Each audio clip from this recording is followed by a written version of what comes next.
Hello everyone, this is just going to be a very short video about just thinking out loud.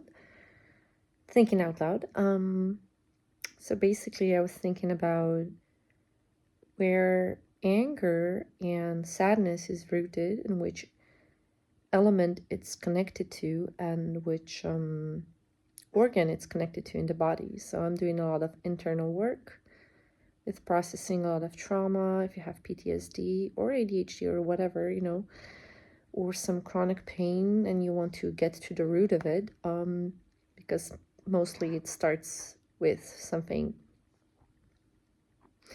inside of us. So I came to this realization. I just, internally asked myself that anger is basically rooted in our reproductive organs, and it has a lot of effects on the liver. But in the reproductive organs, how did I came to this realization?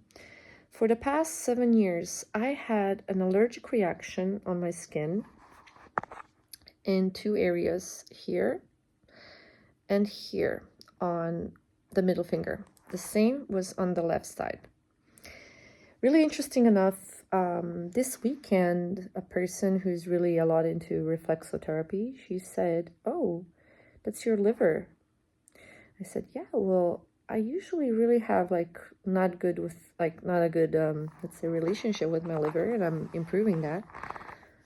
And I went deeper. So liver is connected to anger, right? And anger is the result of something wasn't resolved, right? It's a result of something that wasn't resolved. Of which energy or which emotion? Lust. So guys, or let's say male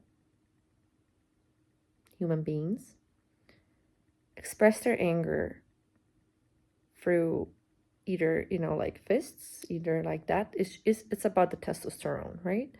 So it's in the reproductive organs. Women actually do the same. A lot of us, when we have PMS, we tend to get a lot, very irritated. So that's connected with the anger. And let's say that lust is like a fire. Lust is warm. It's like in the middle of earth, the core, the magma, the lava. It's warm. That's how our organs need to be, nice and warm inside. So the reproductive system works a lot with the water element, which is connected to emotions. That's why when we make love through our reproductive organs, that's very deeply connected, it's connecting through emotions a lot. And also with the heart, but yeah, that's the primal thing. So basically, water calms and soothes the fire, the lust, and it's stable.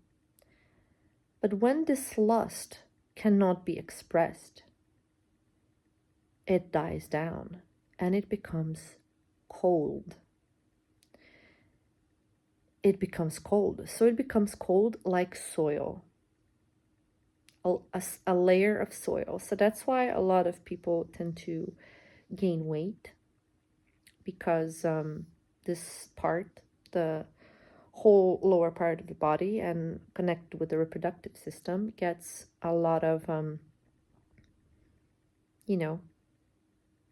excess soil, let's say, that turns out into a wheat poop. The food starts to rot differently in our bodies when we have a lot of unresolved anger. And this anger then, if pushed too much down, too further in, too deep, it turns into grudge. So grudge is like just putting an icy layer on top, basically. And then it's really difficult to start that lust inside. So I believe internally what happens is development of really difficult diseases like cancer. It happens usually in the digestive system. This is connected to our bladder and our reproductive organs. When you, and it's also proven, when you have, let's say, a lot of sexual activity, it releases that part. So yeah, if you're sexually active, then you keep that little fire burning, but it depends how it's connected with your emotions. If it's not connected with your emotions, like most of these Tinder dates aren't, then the fire gets too big, obviously, and you get burned internally. You get inflammatory diseases inside, and they start to show outside then, and they start to show in toxicity outside. Yes, so lust is rooted in our second chakra, or let's say reproductive organs. If the lust is not expressed in a healthy way, it turns into anger. Anger then has effect on the liver, and you can get it out, very visible for me here. This is the lymphatic system then. It goes into the blood, and then the grudges turn into heavy diseases. So in order to get in that healthy balance, you need to go deeply, focus on your reproductive organs and work on that. Wow, so that's anger. Well, I came to this realization that anger is connected, so lust and anger are connected with water, with the fire element in water, while sadness, if you notice, is connected with the heart, with the lungs. And what is connected with the lungs is breathing, is air. So nose and sinuses. Allergies. Colds. If you have a cold, it is deeply connected with your bladder, which is water, so emotions, and air. Expressing your truth, expressing who you are, expressing your sadness. What is the opposite of sadness? That is what we have here in our heart that needs to go through air and is visible out through our eyes, is heard through our ears, That is air element. That's why when we feel sad, we cry through our eyes, not through our ears. We cry also through our nose. You don't cry through your butt, do you?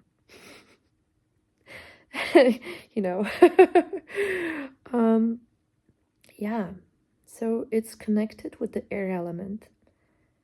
And if you have unresolved sadness, you tend to get allergic reactions or cold or maybe fever because you're doing too much inside internally. And it's the same like I was explaining for anger in the reproductive organs. So let's say that this part is like the reproductive area down, right? The eyes, nose, mouth. Mouth can be representing something that goes in and goes out. It's like every human being has an anus, so something that can go in and out, obviously. But I think it's made really like complementary, like the opposite. Something goes in and then something goes out, while a lot of air actually goes through our I don't know call it differently than like our anus and that part of our body. It goes in and it can get stuck. You figure out the rest. But you know, when you start to listen to your body or observe the motion, everything seems to be, wow, it's so obvious. Yes, it is. So this part is connected deeply with your lungs. So one lung, second lung, it's all doable. But this is like the reproductive organ, or let's say your bladder. It is only one. So here's the root of it. So they also say this is the third eye. It is the air element. So if you have sadness unresolved, you're just gonna have to cry it out. So that's connected with water that comes from the emotions, and air. Breathe it out. You're gonna have to be like the wind and clear everything here. And when you do that, like for example, you have a very stuffed nose. Through the day, you just cannot breathe, or your allergy. However, when you calm down, like really calm down, want to go to sleep, somehow you can breathe. How's that possible? Because you let go. So with sadness, there's something you pile up here on your chest. You're gonna have to let it go. Because wind cannot, the air element cannot carry as much as water and earth can. So the higher up you get, the more you need to let go of stuff that is keeping your body heavy. And this is the exact part, all right? I hope this makes sense. It made a really big realization for me. I had a very, very difficult allergy reaction this weekend and I almost suffocated. But when I went deeper into myself, finally, I found all of the truth for me. And I'm sharing it with you. And it's just so simple. You only had to ask. You only had to listen to your body. Oh, I'm actually pressing down, suppressing feelings of sadness or grief or disappointment. You're disappointed in somebody and all of a sudden, like, you know, it's so connected. Your disappointment is connected with emotions. So this is like, for me, like the reproductive organ point down. It is so connected. As above, so below. As within, so without. So with or without you. Brain fart for you too. Yeah, hope this helps you get a interesting perspective of how to listen to your body and find out more about yourself and rely on what you feel, on your sensations. I'm not saying I'm right. I am right for myself. I'm just sharing my experience and my journey. Maybe it'll be helpful. Take what resonates and leave what doesn't. So much love to you all and take care.